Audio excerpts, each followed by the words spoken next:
মাত্র ৩ কোটি টাকা খরচ করলেই প্রাণ ফিরে পাবে মৃত মানুষ। শুনতে অবিশ্বাস্য মনে হলেও এমনই এক অসম্ভব প্রক্রিয়া নিয়ে কাজ করেছে আমেরিকার একদল বিজ্ঞানী। মৃতদেহে প্রাণ ফিরিয়ে আনা নিয়ে চিকিৎসা বিজ্ঞানে নতুন করে গবেষণার জোয়ার দেখা গেলেও এই গবেষণা শুরু হয়েছে প্রায় ৫০ বছর আগে, যে প্রক্রিয়ায় এখন পর্যন্ত জমা পড়েছে প্রায় ২৫০ দেহ।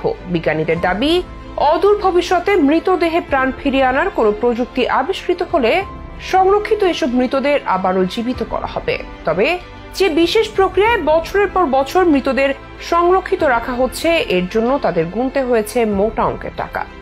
চলুন তাহলে জেনে নেওয়া যাক কোন প্রক্রিয়ায় অক্ষতভাবে বছরের পর বছর সংরক্ষিত রাখা হয়েছে এসব মৃতদেহ। সেই সাথে জানবো, আদৌ কি মৃতদেহে প্রাণ ফিরিয়ে আনা সম্ভব? প্রযুক্তির সাহায্যে বেঁচে উঠবে মৃত মানুষ। কোনো কল্পবিজ্ঞানের গল্প নয়, এমন দাবি নামি দামি ডিগ্রিধারী একদল গবেষকের। আমেরিকার একদল বিজ্ঞানী দাবি করছেন যে মৃত ব্যক্তিকে বাঁচিয়ে তোলার প্রাণ ভোমরার সন্ধান পাওয়া গিয়েছে। সে এক এমনই প্রযুক্তি যা মৃত্যুর পরেও মানুষকে পুনরুজ্জীবিত করবে। প্রযুক্তির নাম ক্রায়োনিক্স। ক্রায়োপ্রিজার্ভেশন নামে এই প্রক্রিয়ায় বরফ ঠান্ডা তাপমাত্রায় কোষ সংরক্ষণ করা হয়। মূলত মৃত কিংবা চিকিৎসা নেই এমন রোগে আক্রান্ত রোগীদের নিয়েই এই পরীক্ষা করা হয়। তবে এই পরীক্ষায় বিজ্ঞানীরা এখনো সফলতার দেখা না পেলেও অদূর ভবিষ্যতে চিকিৎসা বিজ্ঞান আরো আধুনিক রূপ লাভের মাধ্যমে যদি রোগের চিকিৎসা কিংবা মৃতদেহে প্রাণ ফিরিয়ে আনার কোনো কৌশল রপ্ত করতে পারে, তাহলে এই ক্রায়োপ্রিজার্ভেশন পদ্ধতি গুরুত্বপূর্ণ ভূমিকা পালন করবে। মূলত মানবদেহের পচন বন্ধ রেখে দেহের স্থিতি ঠিক রাখা হয় এই প্রক্রিয়ার মাধ্যমে। ১৯৭৬ সালে সংরক্ষিত মৃতদেহ এখনো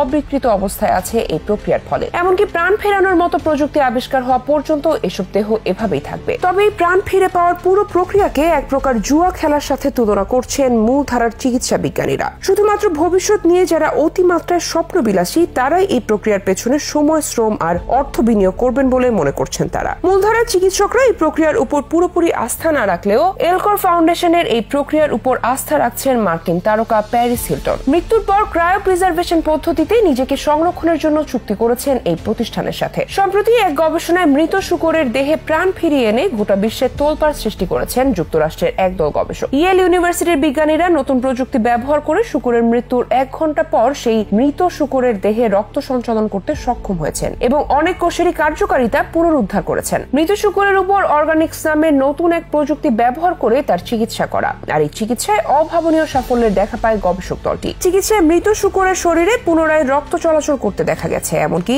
সেই শূকরের হৃৎপিণ্ডের কার্যকারিতাও শুরু হয়, সচল হয় কিডনি ও লিভারও। সেই সাথে হৃৎপিণ্ডের বৈদ্যুতিক কার্যকলাপের সরাসরি প্রমাণও পাওয়া গেছে। মৃত শূকরের দেহে প্রাণ ফিরিয়ে দেওয়ার মাধ্যমে যেমন সৃষ্টি হয়েছে আলোচনার, তেমনি দেখা দিয়েছে সমালোচনারও। শূকরের মতো মানুষেরও জীবন যদি ফিরিয়ে দেওয়া যায়, তবে ঠিক কখন একজন ব্যক্তিকে চিকিৎসকরা মৃত ঘোষণা করতে পারবেন তা এখন গুরুত্বপূর্ণ বিষয় হয়ে দাঁড়িয়েছে। স্বাভাবিক দৃষ্টিকোণ থেকে যে অবস্থাকে মৃত বলা হচ্ছে, বিজ্ঞানীদের আধুনিক গবেষণা তা স্বীকার করতে নারাজ। কারণ প্রাণী দেহের সব কোষে মৃত্যু একসাথে হয় না। তবে শুধু মূলধারার চিকিৎসকই নন, মৃতদেহে প্রাণের সঞ্চারের প্রশ্নে এই মুহূর্তে গোটা বিশ্বের বিজ্ঞানীরাই দুই দলে বিভক্ত। একদল বলছেন অসম্ভব, আরেক দল বলে দিয়েছে বিজ্ঞানীদের অভিধানে অসম্ভব শব্দটি থাকা উচিত নয়। তারা বিশেষ করে আশাবাদী হচ্ছেন এজন্য যে ইতিমধ্যেই মানুষের হাতে এসে গেছে উন্নত জৈব প্রযুক্তি। বিজ্ঞানীরা সাইবেরিয়ার বরফের নিচে জমে থাকা ৪,০০০ বছর আগে বিলুপ্ত হতে যাওয়া অতিকায় লোমশ ম্যামথের ডিএনএ খুঁজে পেয়েছেন, আর এই অতি ক্ষুদ্র সেই ডিএনএ অণু থেকে অতিকায় প্রাণীটিকে পৃথিবীতে ফিরিয়ে আনার কাজ করবেন। এই গবেষণা সফল হলে প্রাগৈতিহাসিক যুগ থেকে এ পর্যন্ত হারিয়ে যাওয়া